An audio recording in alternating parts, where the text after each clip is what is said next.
दिल्ली में 16 फरवरी से जो एआई समिट शुरू हुआ है उसका पहला दिन तकनीक के प्रदर्शन से ज़्यादा तमाशे और अव्यवस्था के प्रदर्शन के नाम पर रहा। 16 तारीख को भारत मंडपम के बाहर जो भगदड़ और अफरा तफरी का माहौल था वो किसी तकनीकी खराबी की वजह से नहीं बल्कि हमारे वीवीआईपी कल्चर की देन थी। और यह सब हुआ क्योंकि हमारे प्रधानमंत्री जी को वहां उद्घाटन के लिए आना था।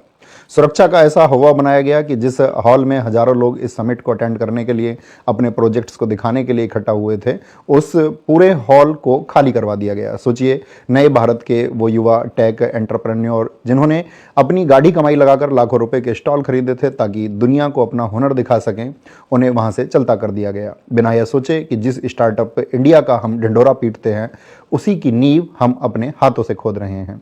इतनी टाइट सुरक्षा कि आप अपनी पानी की बोतल या गाड़ी की चाबी अंदर नहीं ले जा सकते।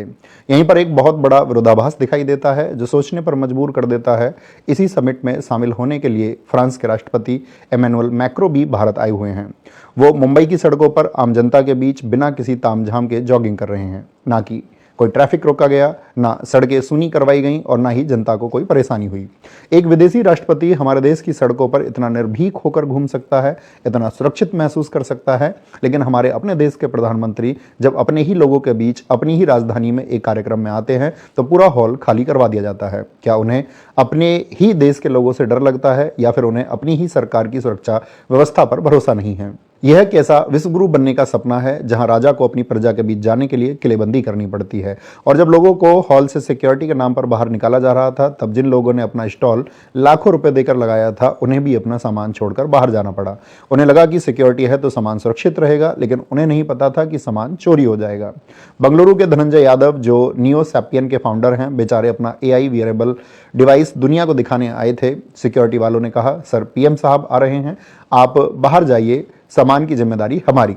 ये बेचारे बाहर गए और मोदी जी के फोटोशूट और तामझाम के बाद जब 6 घंटे बाद उन्हें वापस हॉल में एंट्री मिली तो उनके स्टॉल से उनके गैजेट साफ हो चुके थे। वहाँ रे डिजिटल इंडिया, जहां परिंदा भी पर नहीं मार सकता, वहां चोर पूरा स्टॉल साफ कर गए। धनंजय भाई पुलिस के पास गए तो पता चला कि वहां के सीसीटीवी भी शायद मोदी जी के फोटोशूट पर थे, जिस वजह से पुलिस भी उनकी मदद नहीं कर पाई। और इस समिट में आत्मनिर्भरता का मजाक तो तब बना जब हमारे रेल मंत्री अश्विनी वैष्णव जी, जो IT मिनिस्टर भी हैं और इस समिट की देखरेख और सुरक्षा व्यवस्था इनके मंत्रालय के अंतर्गत ही है, उन्होंने समिट की एक वीडियो शेयर किया और गलगोटिया यूनिवर्सिटी के एक रोबोट डॉग को भारत का सॉवरेन मॉडल बताकर खूब तालियां बटोरी। लगा कि वहां क्या इनोवेशन है, लेकिन सोशल मीडिया के इस दौर में झूठ ज्यादा देर तक टिकता नहीं है।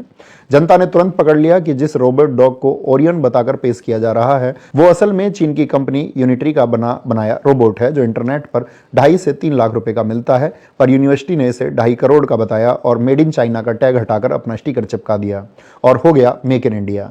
जब पोल खुली तो फजीयत हुई तो यूनिवर्सिटी ने भी ट्विटर पर एक गोलमोल सफाई देकर पल्ला झाड़ लिया कि हम तो बस उससे सीख रहे थे। अरे भाई, सीखने के लिए जनता की आंखों में धूल झोंकना जरूरी था क्या?